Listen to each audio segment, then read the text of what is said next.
It's now time for Party Chat Sports.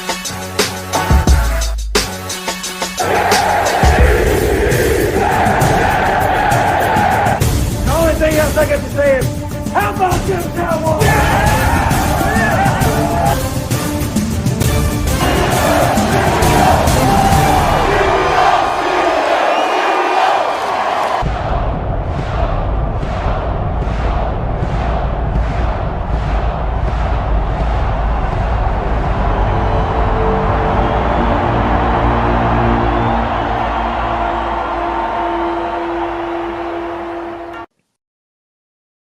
Hey, what's up, Party Chat Sports? Welcome back to the channel. It's one of your hosts, Gill, doing a solo pod for you here today. We are in the last week of preseason action, and then we have next week where there's going to be cuts. There's going to be a lot of movement next week. We'll be back on the channel. We'll be back with everybody, hopefully, knock on wood, next week. But I wanted to get something out for you this weekend.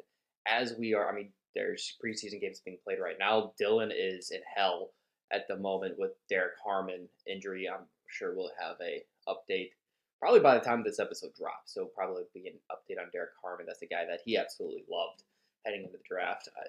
The thing that he said in the chat was he probably mocked Harmon like 100 times to the Steelers, and now he's gone. So it's tough.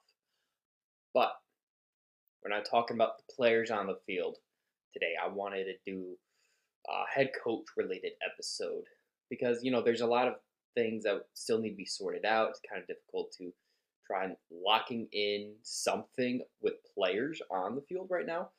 We still need to do our award predictions. That's probably going to be next week here at Party Chat Sports, so stay tuned to the feed for that. We did our division winners last week, so go check out the channel at Party Chat Sports. But today, head coach related. And as we get in ready for the season, one thing that constantly is a topic of discussion is who's on the hot seat, whose job is safe, and who is, kind of looking over the shoulder like, if I lose this week, could this be it? If I lose this week, could this be it? Like, how long of a leash do some of these coaches have? And I just kind of want to touch on that, kind of like a hot or not in terms of seat. So who's safe?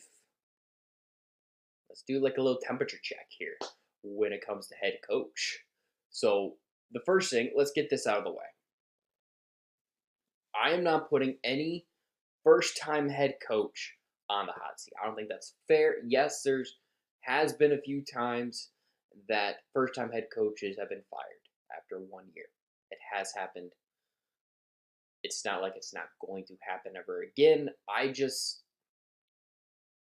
I'm not going to project that. So, Aaron Glenn, Brian Schottenheimer, Ben Johnson, Liam Cohen, Kellen Moore, I'm not including on a hot seat. They haven't coached a regular season NFL game yet. So, I don't think that's right. I don't think that's fair. So, we're not doing that. Get that out of the way. There's also coaches that absolutely do not need to worry about. They could probably go 0-16 this year, and you're like, let's bring him back for another year. Andy Reid, Sean McVay, Dan Campbell's seat is pretty cold. Nick Sirianni just won a Super Bowl, okay? Like, his seat's cold for, I'd say, at least 2025, even though it's going to take one loss to the Cowboys for Eagles fans to start lighting that seat on fire again. I don't think he just won a Super Bowl. And then I'd say Kevin O'Connell's seat is pretty ice cold right now. Coach of the year. Look what he just did last year. He'll have a leash because they have a new quarterback, and that's J.J. McCarthy, who's essentially a rookie this year. So, those five coaches, Reid, McVay, Campbell, Sirianni, and O'Connell, ice cold. Their seats are absolutely 100% safe. Some coaches that are pretty safe, I would say, like it would take an absolute shit show for them to start feeling the heat. I think Sean Payton's pretty safe there in Denver. They made it to the playoffs with Bo Nix. Matt LaFleur, they've won games. I'd say it's pretty safe for now. But if they don't win, or if they don't look good in 2025, I think 2026, LaFleur his seat could be a little bit warmer. But for 2025, I think he's pretty good. D'Amico Ryans with the Texans, I think they're pretty safe. Both Harbaughs. Now, I kind of debated John Harbaugh a little bit just because I think Jim's fine. He's safe. Never mind, we're not going to get into that. With John, the Ravens constantly come up short if they're even winning playoff games. But he's been with the Ravens for so long. I think if he ever leaves, it's just because he's been there for so long. But he's won a couple playoff games. Not as many as he probably should have. They do have a very talented roster. They have a two-time MVP quarterback. They definitely should have. They've left a lot of meat on the bones. That's for damn sure. But I think his job is pretty safe. Dan Quinn made it to the NFC title game with a rookie quarterback. I'd say that's pretty safe. Todd Bowles just got a contract extension. And then Mike Vrabel. Yeah, it's a new team, but he's been a head coach before. Highly coveted. He's coming home to the New England Patriots. I know that they just fired Gerard Mayo, who was a player for the team, but they fired Mayo so that they could get Vrabel. So, hit Vrabel seat's pretty okay. So, who are some of the guys that maybe are going to start feeling the heat a little bit? They aren't already. I think Jonathan Gannon with the Arizona Cardinals. You've got to win games, and it might come. We might be looking at a decision at the end of the year where are you choosing Gannon or are you choosing Kyler? And because this regime doesn't have ties to Kyler, but this regime does have ties to Gannon, like they might choose Gannon over Kyler and let Gannon pick a quarterback. I could definitely see that being the case. Now, again, if the bottom falls out, it's not like he is, the seat is probably warm, a little toasty, I would say, for Gannon out there in Arizona, where every seat's probably warm just because of that damn heat in the desert. I'm feeling Gannon's pretty safe, but I do have some questions on how safe he really is.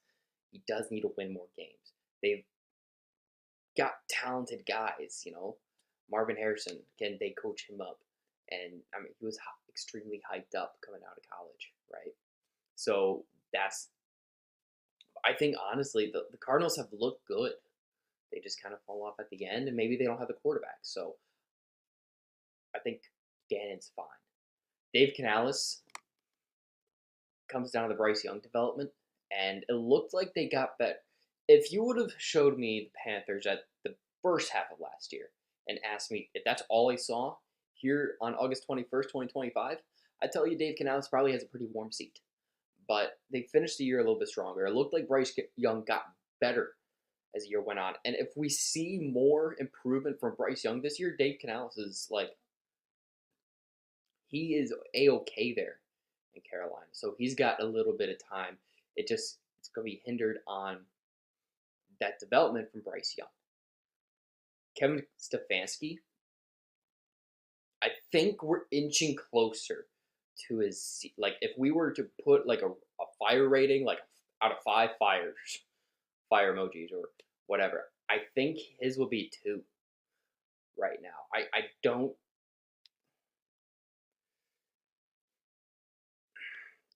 Cleveland is just such a mess. They invested everything into Deshaun Watson and it failed. They've drafted 2 quarterbacks this year. Yeah, where is Kenny Pickett?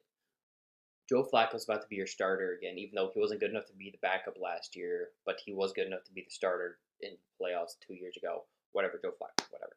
Flacco's back and he's a starter. But after a couple of games, Flacco doesn't look good. There's going to be a lot of calls in Cleveland. One is going to be, is Kevin Stefanski the guy? And 2 is going to be, we need Shador or we need Dylan Gabriel in now. Which is fair or not. This is going to be a very pivotal year, I think, for Kevin Stefanski. Because he has won games.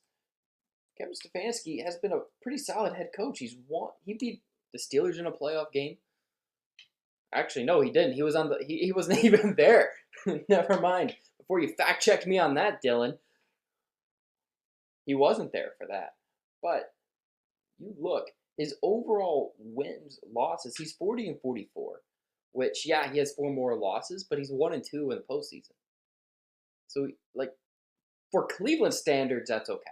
And I clearly have no room to talk, right? Actually, he's got regular season, he's 40-44. But last year, 3-14 is not acceptable anywhere.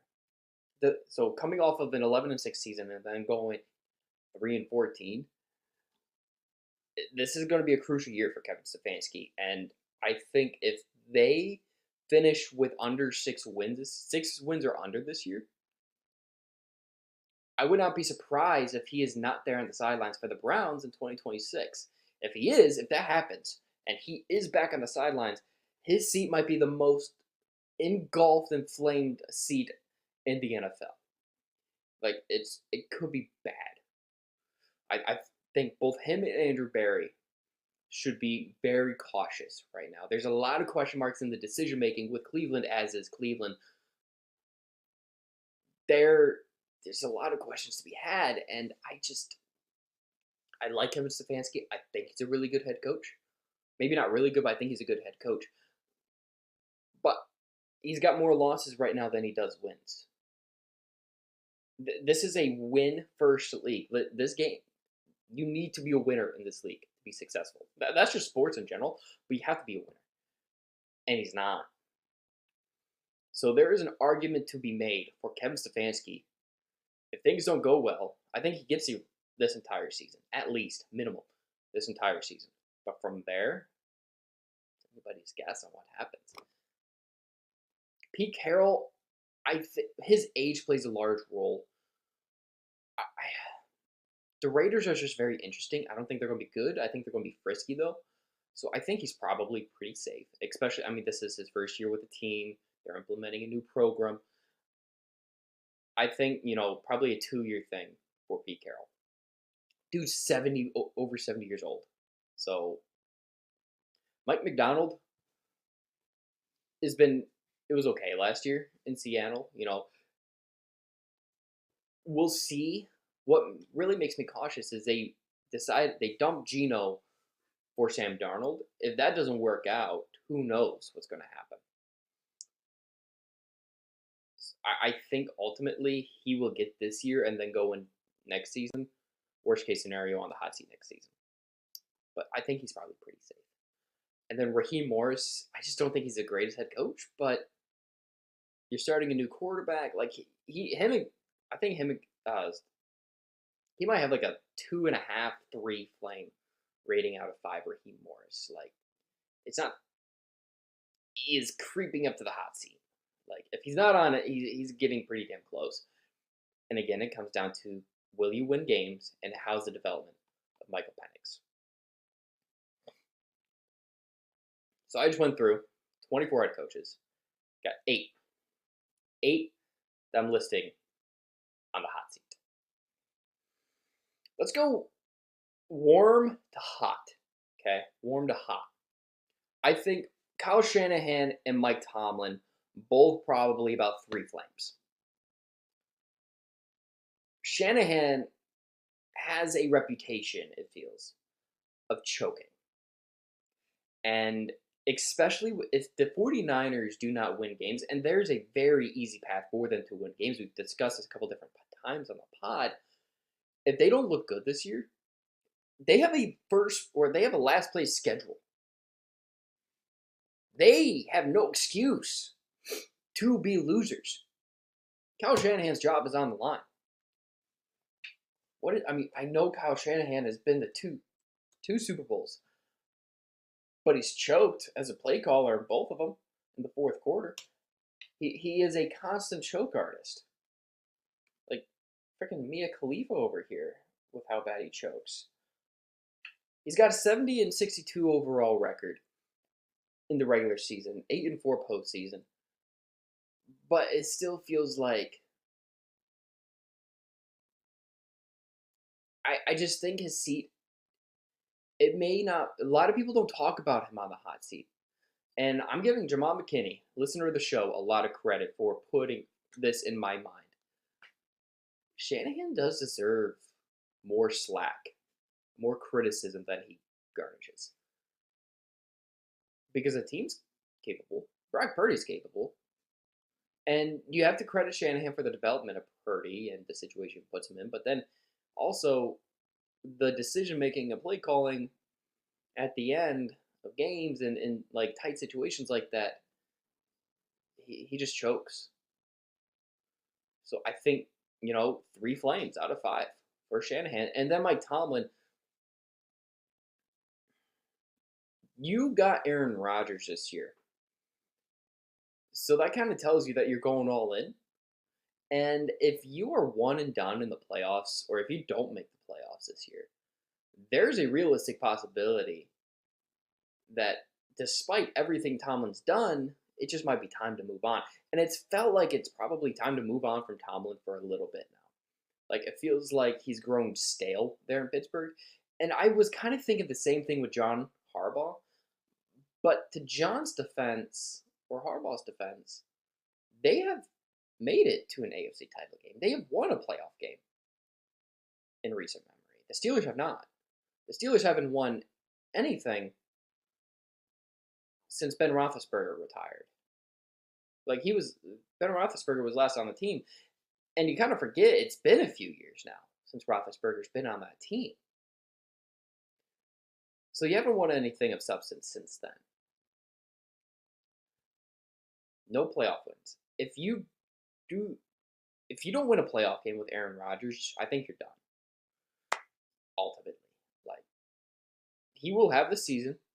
He's not going to be a mid-season firing unless, again, hell or the bottom drops out. He's probably going to get his 9 wins. I've been projecting 8 and 9 for the Steelers, but there's a good chance he gets his 9 wins and then gets bounced in the playoffs. And if that happens, I think Mike Tomlin's done in Pittsburgh. It really feels that way because, again, I feel like his messaging and everything, his branding is growing stale. So like 4-star or 4 fire flames out of 5. I think you've got Zach Taylor, Brian Callahan, and Shane Steichen. Shane Steichen, I feel like Chris Ballard should be on the hot seat more than Steichen, just because he's been there for a while.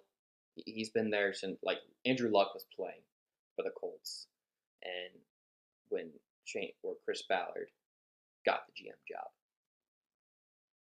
Which, again, doesn't feel like it for some, but it's been a long time. And the Colts team has failed to address quarterback. Weapons are mid. Like, there's a lot of the team building aspect that Chris Ballard has failed. But a lot of times, if you fire the general manager, the head coach is probably going to go too. I think Steichen is a good play caller. He just has been put in terrible situations by the quarterback. And I don't know how big of a role he plays in picking the quarterback, or like when they're going to the offseason of like, hey, let's go get this guy or let's go get this guy. Like, I don't know what that process looks like for Steichen. But that's probably why they started Daniel Jones over Anthony Richardson, because you got to win games this year. Especially with new ownership after the passing of Jim Irsay, his daughter's taking over. They might come in and say, like, look, you got to win or we're going to do. And even if they, like, look okay, the new ownership, because I think it's both of his daughters. I don't remember their names. But they might just be thinking, look, we want to build this Colts team in our image. Like, we love our dad, but it's time to build it our way. And Steichen just might not be part of that picture anymore. So this is a very pivotal year for Steichen. There's a reason Daniel Jones, the veteran, got the nod over Anthony Richardson. They're giving up on Anthony Richardson. Let that be clear. And the big reason they're giving up on him, 1, that's Richardson's fault because he hasn't developed. He hasn't looked good. 2, that's probably Steichen's fault for not developing properly. But also, you've got to win games. And Anthony Richardson does not give you, he doesn't give you the best chance to win games. It's weird that out of the 2, Daniel Jones, and it's felt like since Daniel Jones was signed by the Colts, it felt like, he had a really, really good shot at winning this job. And he did. He did win the job, which says a lot about Anthony Richardson if you lost a quarterback battle to Daniel Jones. Now, he was hurt and there was some of that, but if Richardson looked the part when healthy, they would have given him the shot like, hey, we drafted you. We invested a high premium pick in you. We are giving you one last shot. He's not getting that one last shot. It's like Trey Lance. Once he lost the opportunity, it's now gone. So Steichen, very hot seat. And then, the two guys that came from Cincinnati. Zach Taylor needs to win this year. And the defense is probably going to be the reason he gets fired. But I think I've never been high on Zach Taylor. And I know he was pretty damn close to a Super Bowl win. Even then, it's like, man, Joe Burrow's kind of carrying you. I never felt that high on Zach Taylor. I've never been impressed, really. There's been a few moments where it's like, okay, maybe there's something there. But ultimately, I think this is last year for Zach Taylor. I think the Bengals are going to not look good. Or they're not going to look as good as they should be. There's going to be games where coaching probably holds them back.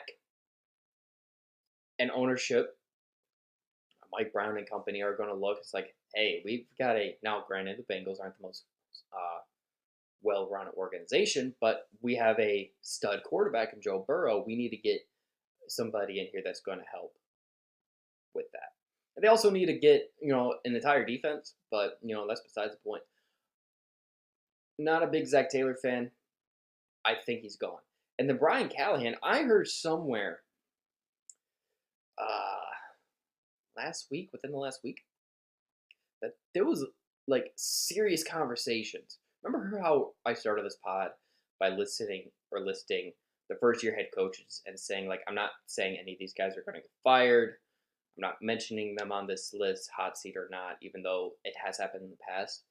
Apparently, there was a real conversation about Brian Callahan being fired after 1 year. And if you're having that conversation, even just thinking about it and having those sorts of talks, it doesn't look good for you. So you have to, if you're Brian Callahan, win with Cam Ward. And it is a winnable division, but that's because you and everybody else in that division looks like garbage. Like, it looks like the worst division in pro football. Possibly. Maybe the NFC South. But the AFC South does not look good, which means it's winnable. If you win the AFC South, you're good. And if Cam Ward, the least talked about number one drafted or number one overall pick, and especially for a quarterback in recent memory, I put the quarterback tag on there because I know Trayvon Walker doesn't get talked about. If he looks like a rookie of the year, you're probably okay. But I very strongly believe Brian Callahan will not be the head coach of the Tennessee Titans in 2026. And there's a good chance that if the Titans start slow, if we're at Halloween and the Titans have like 1 or 2 wins, he might be gone then. And then the final 3. These 3 coaches might have the hottest seats of any coach in football. Mike McDaniel, Brian Dable, and Sean McDermott, which, let me touch on the Sean McDermott one first. What he's done with that Buffalo Bills team. The Jets and the Bills were on the same playing field. Okay, they were both bottom barrel teams. Worst of the worst. The Bills were garbage. No playoff wins. I don't think they had a playoff appearance in, I don't remember. It was a long playoff drought for the Bills. People forget that. Sean McDermott comes in. Brandon Beane comes in. They turn that program around. Terry Pagula, buys the team too, which really turned that Bills franchise around. And now they look like a perennial Super Bowl contender. But it's like, Caleb, why would you, if they're a perennial Super Bowl contender, why would they be on, why would McDermott be on the hottest seat? Because they haven't won. They are on the doorstep every year, it feels like. But they haven't made that leap forward. And you sit there and wonder at times, is Sean McDermott holding them back? And I really think he is. You have the MVP of last year, the league last year. One of the best quarterbacks in the NFL. What do you have to show for it as a team? Nothing. No AFC title game wins. No Super Bowl appearances.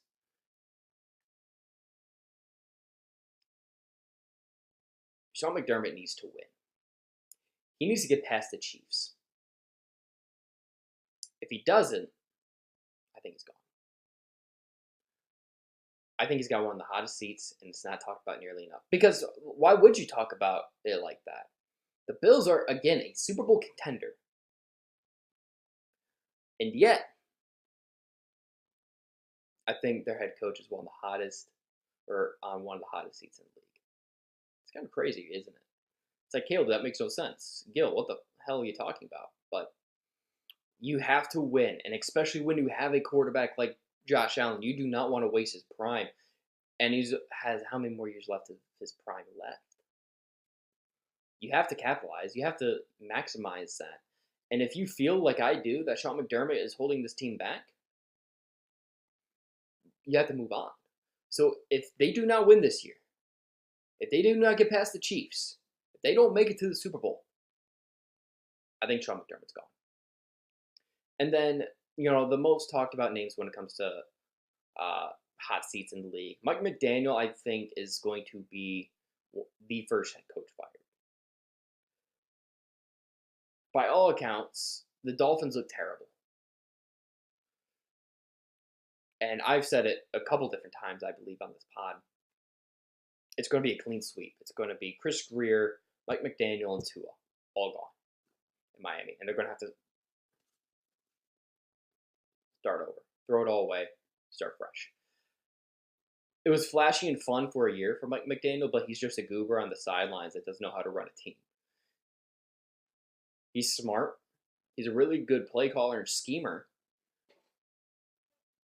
But being a good play caller doesn't mean you're a good head coach. And I think we're seeing that with Mike McDaniel. And I always thought when the Dolphins hired him, they were the only one to really request him. There were some teams that were interested in interviewing and talking with him just to talk to him. But no team really thought of him as a head coach yet. Dolphins hired him because they had to hire somebody, and nobody else was going to take that job after the whole Brian Flores thing. I was always skeptical on the hire. Tyreek Hill then looked like an MVP for a year. It's like, okay, well, maybe they can win with Tua. And now that you see, reality's hitting, yeesh. Mike McDaniel's best suited as an offensive coordinator. And that's okay. That is okay. There's nothing wrong with that. But he's gone. And then Brian Dable, I've been saying for a while, I thought he was going to be that first head coach fired just because that Giants schedule looks brutal. Absolutely brutal. I think he's going to have a little bit of a leash if he can go to management and say, hey, I know we're starting Russ. Let's get through these couple weeks. It's going to be a little rough. We might lose. We're probably going to lose most of these games. But give me some time with Jackson Dart this year.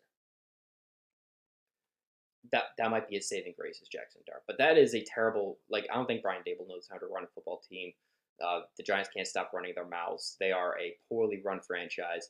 And I know I gave them a lot of hype last week because I think on paper they look like a good team.